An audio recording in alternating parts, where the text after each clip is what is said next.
बिस्मिल्लाहिर्रहमानिर्रहीम। अस्सलाम वालेकुम dear students, welcome to speeder learning management system. इस लेक्चर के अंदर हम मज़ीद जो कॉन्सेप्ट्स हैं अपने काउंटिंग टेक्निक्स उनको पढ़ने जा रहे हैं। काउंटिंग टेक्निक्स का सबसे पहला जो हमारे पास कॉन्सेप्ट है यहाँ पे वो क्या है, फैक्टोरियल है। फैक्टोरियल जो है वो हमारे पास बेसिकली क्या है, प्रोडक्ट है ऑफ नेचुरल नंबर्स, हम इसको कहते हैं। नेचुरल नंबर्स का प्रोडक्ट किस तरह से है, जैसे अगर हम 3 का फैक्टोरियल निकाल रहे हैं तो 3 का फैक्टोरियल कैसे निकलेगा कि 3 तक जितने नेचुरल नंबर्स आते हैं, नेचुरल नंबर स्टार्ट होते हैं 1 से, तो 3 तक जितने नेचुरल नंबर्स आते हैं उन तमाम नेचुरल नंबर्स का प्रोडक्ट कर लेंगे। ठीक है, तो जैसे 3 का फैक्टोरियल होगा तो वो 3 इंटू 2 इंटू 1 होगा। 4 का फैक्टोरियल होगा तो वो 4 इंटू 3 इंटू 2 इंटू 1 होगा। 5 का फैक्टोरियल होगा तो 5 इंटू 4 इंटू 3 इंटू 2 इंटू 1 होगा। इसी तरह से अगर हम एन फैक्टोरियल की बात करें, फॉर्मूले की बात करें, फैक्टोरियल का साइन जो है वो साइन ऑफ एक्सक्लेमेशन है जो इंग्लिश के अंदर हम इस्तेमाल करते हैं। तो फैक्टोरियल एन फैक्टोरियल इक्वल होता है n into n minus one, n into n minus two, n minus three, up till so on 3 to 1 के इक्वल होता है। इसी तरह से हमारे पास एन फैक्टोरियल अगर हम इसको शॉर्टली एक्सपेंड करना चाहें तो हम इसको शॉर्टली एक्सपेंड किसी भी नंबर तक कर सकते हैं। जैसे एन फैक्टोरियल को हम एक्सपेंड करते हैं जी n into n minus one into n minus two factorial तक। तो हम अपनी मर्जी से किसी भी फैक्टोरियल को जो है वो अपने रिक्वायरमेंट के अकॉर्डिंगली हम इसे किसी एक स्पेसिफिक नंबर तक भी लिख सकते हैं। जैसे 0 का फैक्टोरियल है, एक दो तीन चीज़ें याद रखने की हैं। 0 का फैक्टोरियल हो या 1 का फैक्टोरियल हो वो हमेशा 1 के इक्वल होता है। 2 का फैक्टोरियल है तो वो क्या होगा 2 इंटू वन। 3 का फैक्टोरियल है तो वो क्या होगा 3 इंटू टू इंटू वन। इसी तरह से फैक्टोरियल 4 का मैंने जिक्र किया, 5 का जिक्र किया। अगर हम 5 का फैक्टोरियल को लिखना चाहें तो हम यूँ भी लिख सकते हैं 5 इंटू फोर का फैक्टोरियल। यहाँ हम इसको यूँ भी लिख सकते हैं 5 इंटू फाइव माइनस वन का फैक्टोरियल। यानी यहाँ पर हम फैक्टोरियल को की जो एक्सपेंड है उसको स्टॉप करना चाह रहे थे 4 तक, तो हम 4 जहाँ जिस नंबर तक स्टॉप करना चाहेंगे उसके बाद हम फैक्टोरियल साइन वहाँ पर लगा देंगे।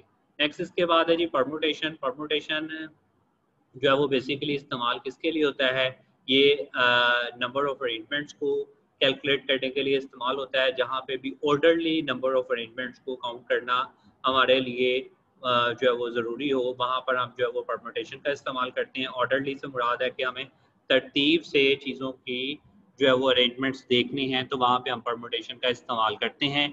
इसमें हमारे पास दो चीज़ें हैं, एन है और आर है। आर जो है वो सिलेक्टेड ऑब्जेक्ट्स हैं और एन जो है वो टोटल नंबर ऑफ ऑब्जेक्ट्स हैं किसी भी एक एक्सपेरिमेंट के अंदर। तो एन परमुटेशन आर इक्वल होता है n factorial divided by n minus r का फैक्टोरियल। इसी तरह से कॉम्बिनेशन परमुटेशन विद रेपिटेशंस भी हम इस्तेमाल करते हैं। और इसको किस तरह से लिखते हैं कि अगर हमारे पास एक टोटल सैंपल स्पेस है और उसके अंदर डिफरेंट जो हमारे पास सेगमेंट्स हैं, तो उनके हमने टोटल परमुटेशंस जो है वो विद रेपिटेशंस हमने फाइंड करने हैं। तो उसका फॉर्मूला हमारे पास क्या होगा, n factorial divided by n one factorial and two factorial and three factorial and up till so on n के फैक्टोरियल। इसको हम एग्जांपल से आसानी जो है वो समझ भी सकते हैं। तो इंशाल्लाह नेक्स्ट एग्जांपल में हम इसको देखेंगे भी। तो कम्बिनेशन हमारे पास क्या होता है, कम्बिनेशन में भी हम टोटल नंबर ऑफ जो है वो आउटकम्स या total number of possible outcomes जो है वो या total number of possible arrangements को हम चेक करना चाहते हैं। और यहाँ पर कम्बिनेशन हम कब इस्तेमाल करते हैं, जहाँ पे हमें किसी विद आउट ऑर्डर हमें जो है वो अरेंजमेंट ऑफ जो है वो सैंपल स्पेस चाहिए हो या हमने फाइंड करने हो, तो वहाँ पर हम जो है वो कम्बिनेशन का इस्तेमाल करते हैं। परमुटेशन में भी हमेशा जो एन की वैल्यू है वो आर से ग्रेटर या आर के इक्वल होती है। इसी तरह से कम्बिनेशन में भी जो एन की वैल्यू है वो हमेशा आर से ग्रेटर या आर के इक्वल होती है। तो इसको हम एन कम्बिनेशन आर या एन स्पेस के साथ आर भी लिख सकते हैं। तो एन कम्बिनेशन आर इक्वल होता है n factorial divided by n minus r factorial into r factorial के। एन कम्बिनेशन जीरो और एन कम्बिनेशन एन ये दोनों इक्वल होते हैं और ये दोनों किसके इक्वल होते हैं, वन के इक्वल होते हैं। इसी तरह से एन कम्बिनेशन वन और n combination n minus one ये भी दोनों आपस में इक्वल होते हैं और ये एक सिंगल नंबर एन के इक्वल होते हैं। इसी तरह से एन कम्बिनेशन आर और n combination n minus r ये दोनों भी आपस में एक दूसरे के इक्वल होते हैं। इसके बाद है difference between permutation and combination. तो वो ऑलरेडी आप लोग इसके कॉन्सेप्ट से समझ चुके होंगे अभी तक कि परमुटेशन और कम्बिनेशन का आपस में डिफरेंस क्या है। कम्बिनेशन वहाँ पर अप्लाई होता है जहाँ पर हमें without order arrangement of objects जो है वो हमें फाइंड करने हो। और जो कम्बिनेशन है सॉरी परम्यूटेशन जो है वो हमारे पास ऑर्डरली अरेंजमेंट्स को काउंट करता है, और कम्बिनेशन जो है वो विदाउट ऑर्डर जो है वो अरेंजमेंट जो है उनको कैलकुलेट करता है। देन इसके बाद है relationship between permutation and combination. तो रिलेशनशिप इन परम्यूटेशन और कम्बिनेशन का क्या है?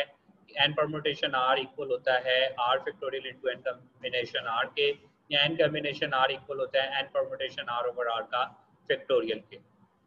इसी तरह से इसका क्वेश्चन देख लेते हैं। जैसे यहाँ पर ये टेक्स्ट बुक का क्वेश्चन है, यहाँ पर हमने 6 फैक्टोरियल फाइंड करना है, 14 फैक्टोरियल ओवर 8 फैक्टोरियल का सोल्यूशन करना है। तो यहाँ पर सबसे पहले 6 फैक्टोरियल का सोल्यूशन देखते हैं। तो 6 factorial means 6 into 5 into 4 into 3 into 2 into 1, इन सबको मल्टीप्लाई करेंगे तो 720 इसका आंसर बन जाएगा। इसी तरह से 14 फैक्टोरियल ओवर 8 फैक्टोरियल को सॉल्व करना है। तो 14 फैक्टोरियल को हम कम्प्लीटली एक्सपेंड भी कर सकते हैं, या हम 8 फैक्टोरियल तक भी एक्सपेंड कर सकते हैं। तो हमने यहाँ पर इसको 8 फैक्टोरियल तक एक्सपेंड कर लिया 14 फैक्टोरियल को, और नीचे 8 फैक्टोरियल को अब हमने एक्सपेंड नहीं किया। 8 फैक्टोरियल से कैंसिल हो जाएगा, रिमेनिंग जितने नंबर्स रह जाएंगे उनका प्रोडक्ट करेंगे तो हमारे पास इसका आंसर बन जाएगा। देन इसी तरह से 10 factorial over 8 factorial into 17 factorial over 3 factorial into 15 factorial को हमने सॉल्व करना है। तो यहाँ पर हम जो हमारे पास नंबर्स आ रहे हैं वो देखें तो वो कौन कौन से हैं। यहाँ पर हमारे पास 10 का फैक्टोरियल है, 17 का फैक्टोरियल है, यहाँ पर 8 का फैक्टोरियल है, 3 का फैक्टोरियल है और 15 का फैक्टोरियल है। अब 10 फैक्टोरियल को हम एक्सपेंड कर रहे हैं 8 फैक्टोरियल तक, क्योंकि इसके डिनोमिनेटर में 8 फैक्टोरियल है। इसी तरह से 17 फैक्टोरियल को हम एक्सपेंड कर रहे हैं 15 फैक्टोरियल तक, क्योंकि डिनोमिनेटर में हमारे पास 15 फैक्टोरियल है। तो यहाँ पर 8 फैक्टोरियल से 15 फैक्टोरियल से कैंसिल हो जाएगा, और बाकी भी जिन नंबर्स की पॉसिबल कैंसिलेशन होती है उसको करने के बाद जो रिमेनिंग हमारे पास नंबर बनेगा प्रोडक्ट करने के बाद, वो हमारे पास इसका आंसर होगा। रिमेनिंग क्वेश्चंस इसके आप लोगों ने बेटे खुद सॉल्व करने हैं। इस क्वेश्चन के रिमेनिंग पार्ट्स आप खुद सॉल्व करेंगे। बहुत शुक्रिया, जज़ाकल्लाह। और अब